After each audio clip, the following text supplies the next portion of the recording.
Isa na naman pakikipaglabanan ng Star mga lods ng madagdagan naman. Ilang araw na kasi inaalat ng laro mga lods kasalanan Tenemunton. Tinulungan ko muna si Talopard kunin ang red buff niya, nang sa ganung mabilis siyang maka-level up.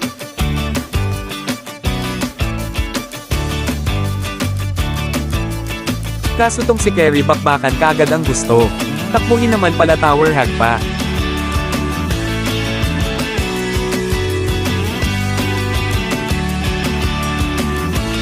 Ibang klase talaga tong si Wanwan yung crap.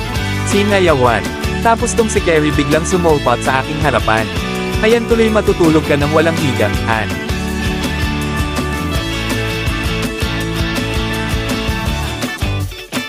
Tapos yung tank niya nag-set. Tinamaan tuloy si Kerry ng ligaw na balang humahagupi. Kaya yun siya galit na galit gustong manakit. Kaya lang tong si